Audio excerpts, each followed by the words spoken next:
Hai, Assalamualaikum guys. So kereta dah ready untuk deliver. Customer pun dah siap untuk interchange petang tadi. Okay, dah siap dah interchange. So kereta ni kita tunggu untuk customer sampai lah. Okay, warna matte grey. Matte grey edition 1. Okay, edition 1 memang lawa lah.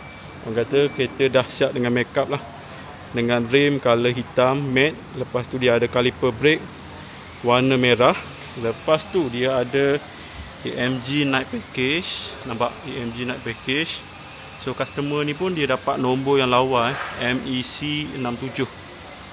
Dia dapat nombor yang lawa sesuai dengan kereta ni. Okey. So kereta dah ready semua.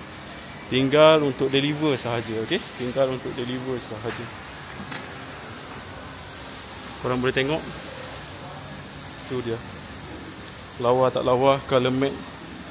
Okay, untuk A45 edition 1 kita ada banyak unit Korang boleh tekan je link dekat bawah.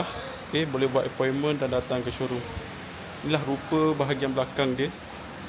A45 edition 1. Sangat lawa. Tengok dia punya sini. Tu side depan dia. Okay, dia ada stripe. Okay, ini bahagian belakang dia. Guys, sini bahagian belakang. Okay, so guys, yang mana nak cari A45, korang boleh pilih A45S edition 1 ni. Sebab apa? Sebab dia sangat lawa. Dia pakai full, dia pakai Alcantara. Lepas tu dia ada lining warna kuning sini, AMG edition. Okay, dia ada AMG edition, dia tambahan sini. Okay, dan yang paling penting dia punya AMG bucket seat lah, dia tak kosong, dia ada lining warna kuning.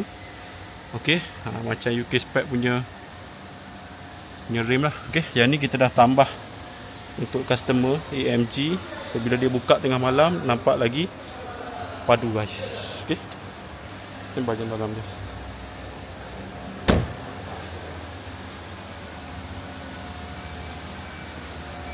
Okey, so ada tak peminat untuk kereta edition 1? Korang boleh komen dekat bawah. Okey, lawa kan.